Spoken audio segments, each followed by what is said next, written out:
Hello learners, today I will be talking about presentation skills. You all very well know that presentations, whether in academia or in profession, are very important. And presentations are the best way to persuade your audience in believing what you have to tell and share. So through this presentation, I am going to talk about the journal things that are associated with the presentation, whether it is to be in a seminar hall or for an interview or a research project. The basic characteristics of a good presentation are almost the same. So one thing that you have to be careful about is that depending upon your audience, you always have to structure your presentation. So you need to know the environment, you need to know the audience that is involved, and you need to pick up a method you believe is going to best suit to present that idea. So through the presentation skills, people involved in a sort of interaction. This interaction could be at the academic level, the business level, or the professional level. Presentation skills are the medium through which ideas are presented in a seminar, conference, interview, or even for the research projects. Many annual reports of organizations are also presented through a PPT. Many business and educational organizations encourage people to make presentations regarding their proposals as well. Therefore, presentation skills are the most sought after skills in the contemporary times. As a presenter, one must be able to convince the audience about the relevance of the idea, the product, the work, or the proposal at hand. So when one is presenting, there could be oral presentations, and these oral presentations could include charts, slides. But the preliminary thing that one must know is the audience. One must analyze the locale in which one has to present. So knowing the target audience will not only enable you to present well, but a preliminary information about the audience will also enable you to structure the presentation to suit the demands of the audience. Now, what is the purpose of a presentation? The purpose of a presentation is to deliver information, disseminate information, to enable the audience understand the, for example, advantages of using the web tools. So the presentation skills, are going to be molded as per the requirement, whether these are to meet dissemination of information, or is it a demonstration, or is it for the education, or is it for persuasion.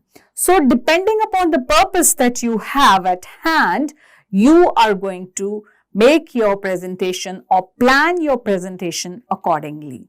For example, if you were to simply disseminate information, then you can make use of the advantages of using the web tools. This is one example given. If it were for the demonstration purpose, then how to make use of the web tools. If it is for an educational purpose, then you actually have to show how to use the web tools. For merely persuasion, you have to make the audience believe in using the web tools and how these tools, in comparison to other modes, say chalk and paper in the classroom, are better. So, once your purpose is clear to you and the audience is clear to you, you will be able to frame or prepare a presentation which could serve any one of the 4 purposes stated on this slide: information, demonstration, education, and persuasion. Now, Lenny Leskoski, a professional speaker, formulated an acronym audience. Audience, you know, is the one who listens or is listening or hearing whatever you are saying, right? So, the professional speaker Lenny Leskoski says that audience, when we talk about audience and a presentation skill, you should know who your audience is. You should also be well informed. You should know how many, whether it is going to be a group of 30 people, a group of 100 people, or merely 10 or 20 people. So, what should you know? You should know who your audience is, what is the size of your audience. Then he says you should have an understanding about what is the level of knowledge of the audience involved. If there are 20 people sitting, do they have the same level of knowledge, or are they a mixed bag of audience where a few are professionals, others are amateurs, so a few are having more knowledge about whatever you're going to talk and the rest are not having. Now, why is this essential? Because when you are going to talk or deliver some information in your presentation, you will have to meet the requirements of every level, or else you have to make it clear to the audience that this particular information is meant for this set of, say, students of UG level, this is meant for the PG level. But when you have a mixed audience, you have to draft your presentation in a manner to suit the requirements of both the groups. Besides knowing your audience and understanding their level of knowledge, you should also have clear idea about the demographics, which includes age, gender, and educational background. So, when you know of the age group, you know the gender and the educational background, you will be able to, say, assess, or you will be able to deliver some content which is specific to that gender, specific to that age, or specific to the particular educational background. So, also additionally he says, you should know why are these attendees interested in your presentation. So, you should know why the audience is attending this particular presentation session.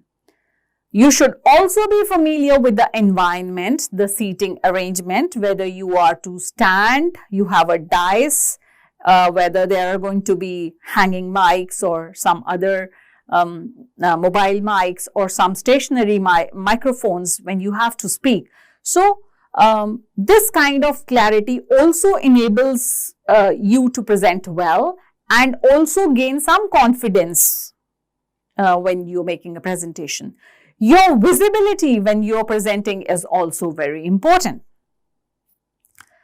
Understanding the needs of the listeners is of paramount importance because the speaker has to fulfill the needs, the interests of that particular age, gender, or particular level of education or knowledge of the audience.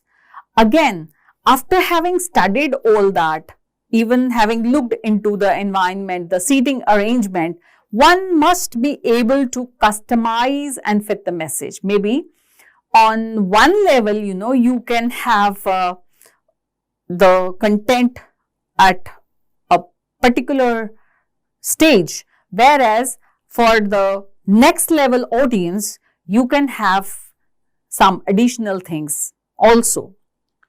So you have to customize and fit your message as per the needs, requirements and interests of the attendees. Now, you also have to understand what are the expectations of the audience. So Lenny Leskoski has brought the attention of the presenters to these levels. He says that you should know your audience, how many people are going to be there, what is their level of knowledge, which age, gender, educational background do they belong to, why are they attending this session, what kind of environment would you be in when you have to make your presentation. Are you, through your presentation, fulfilling the needs of the listeners? Did you take care to customize your message as per the requirements of the audience? Also, whatever you're presenting has to fulfill the expectation of the audience. So I hope by now you know that audience is very, very important, right? So you have, whatever type of presentation you choose, the audience will always remain the most primary thing. When we talk about the types of presentation, the presentations could be informative, which give just specific information. It could be instructional, for example, the one that we are recording right now, because it is meant for a particular course or a program where some information is required as an instruction from the teacher on the topic. It could be motivational. So the motivational presentation will always arouse some kind of enthusiasm in the audience. And the fourth type of presentation could be persuasive. Now, through the persuasive presentations, one can galvanize action, one can grab attention and can promote the productivity of the organization. So, by now you know that there are 4 types of presentations, which include the informative, instructional, motivational and the persuasive presentation. Whichever type of presentation might be there, the elements of presentation are almost the same.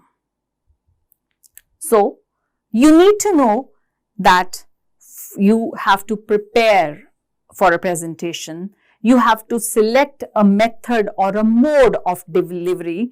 The language and the method of delivery is very important.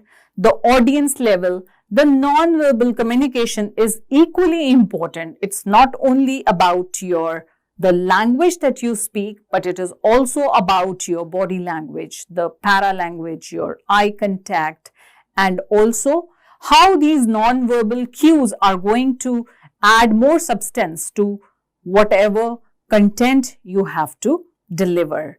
Again, feedback is very important on a presentation. After having known about the elements of presentation, you must know that you need to organize your content when you have to make a presentation. And it goes without saying, it should have a very effective start.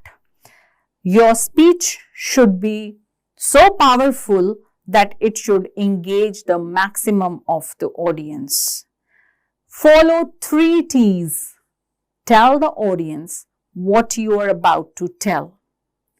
Tell it and tell them what you have told them. So remember these 3 T's. Telling the audience about what you are about to tell. Tell it and then tell what you have already told them about. So this will enable the audience to understand whatever you are speaking or whatever you are telling them. They will absorb the content in a proper manner.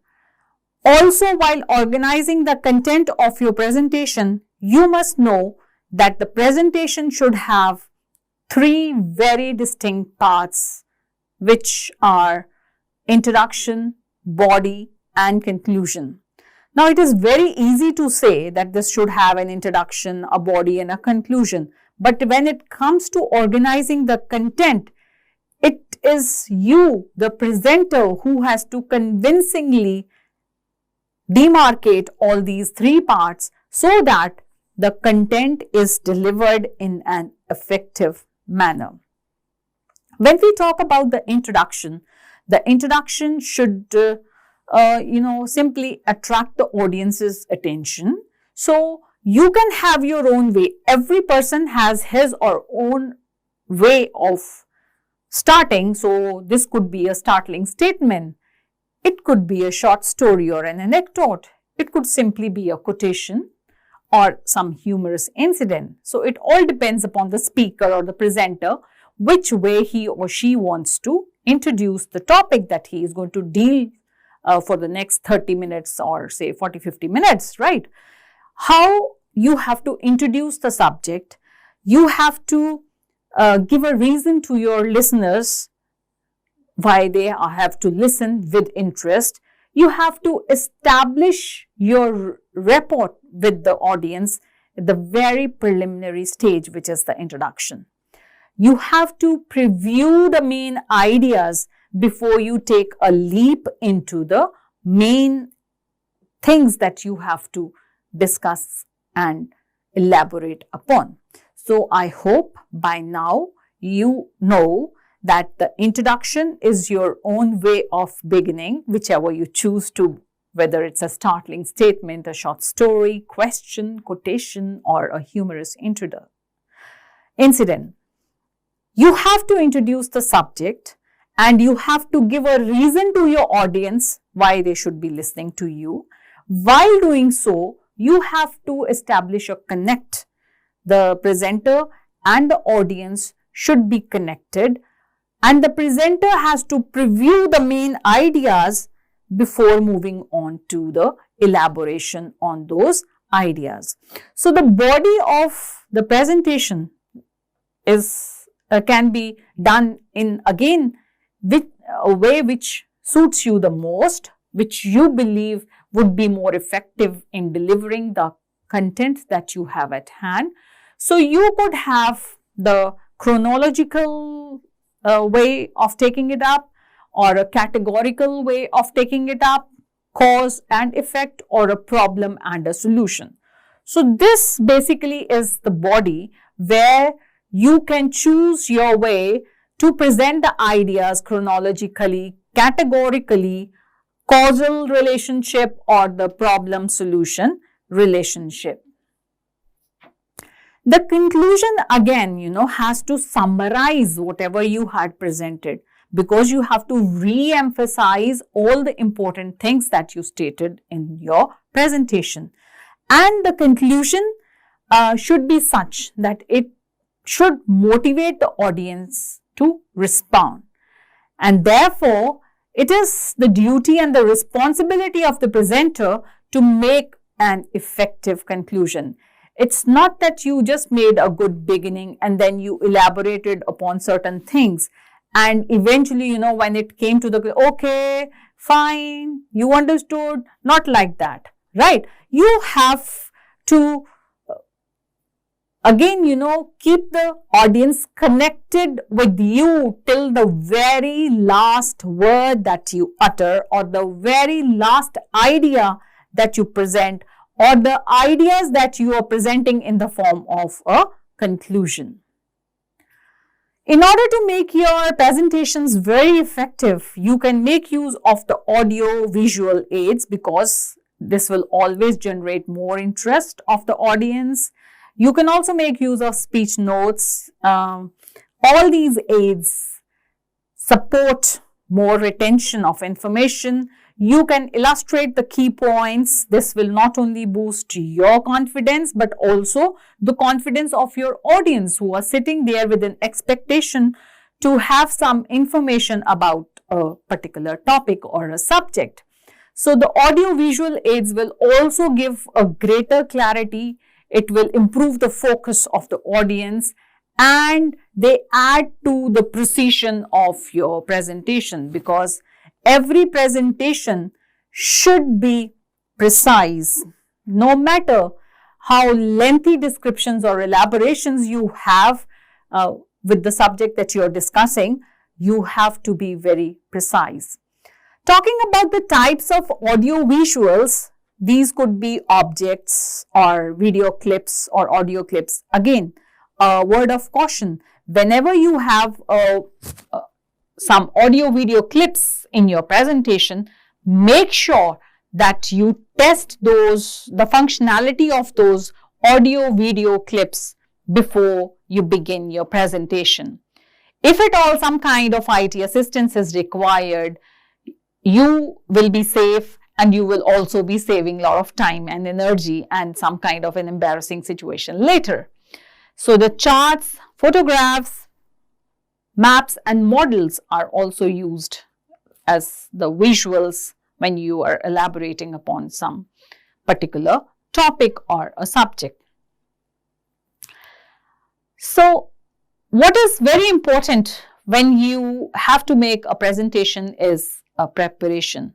It is only a good preparation that leads to a good presentation. So you have to determine while preparing the manner and method, the content, which is very vital component of your presentation. No doubt you're using pointers, but still you need to know what kind of content is going to meet the requirements of the level of knowledge of your audience. So you should be very well versed about the topic, and you should be able to answer the queries and also clarify the doubts of the listeners, if at all.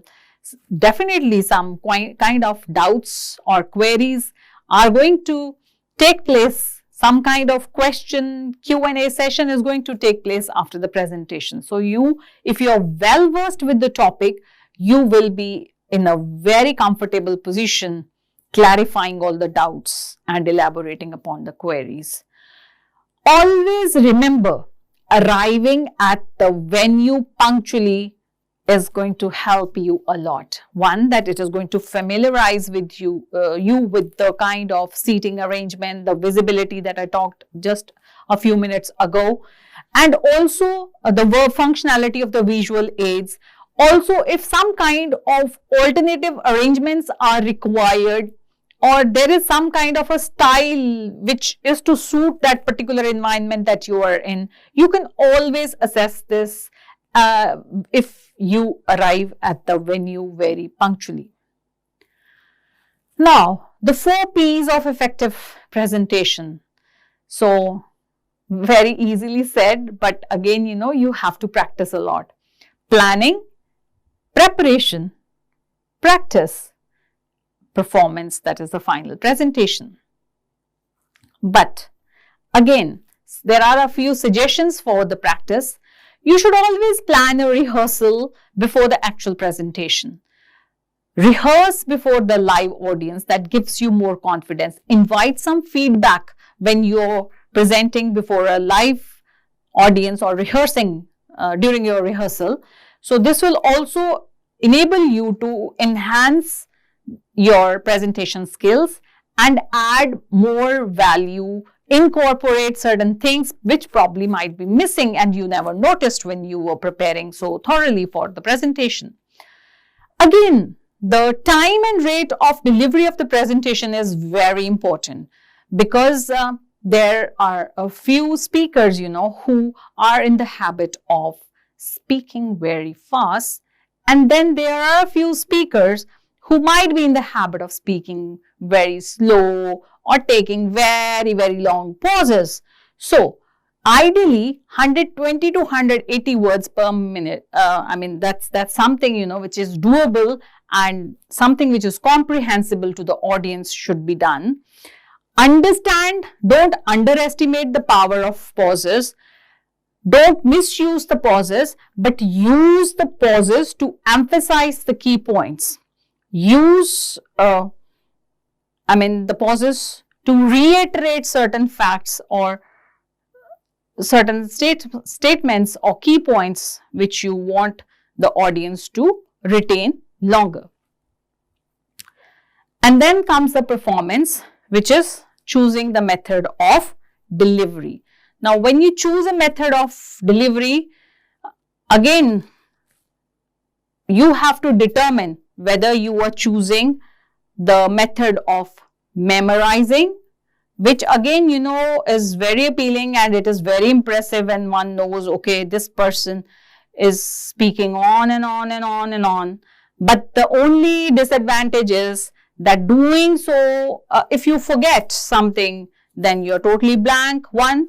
Secondly, that memorized content should not be delivered so fast that the audience is not able to retain it, and also there could be some kind of a barrier in establishment of a rapport with your audience. So, you have to see and study all that. You have to see the environment that is given to you, and you have to select a method that suits the audience and the environment. Again, the reading method. But reading too much, you know, is again a very monotonous kind of a thing. The audience will simply get bored. Therefore, you should try to use this with some kind of an innovation so that whatever you are delivering is actually reaching the audience. The outlining method. Again, the outlining method is one of the best methods if you know the content well, and that is in the first step to your preparation, that you must know your content and you should be so well versed with the subject that you have to take up that it will become very easy for you to outline whatever you have to tell. Again, part 2 of this lecture will deal with these methods in details, but at the moment, which is very important for you to know, is that you should be able to handle your stage fright, because if you have some kind of nervousness, no matter how well you prepared, you will not be able to present well. But if you are able to control your stage fright initially through your rehearsals, through the feedbacks, and then, you know, presenting to a live audience, probably you are going to handle your stage fright in a better manner. So, whenever you have to prepare for a presentation, or in order to improve your presentation skills, have effective presentation skills, you should be able to identify the purpose of your presentation. You should be able to analyze the audience, and you should always be practicing very well so that you make a very effective presentation. Thank you very much.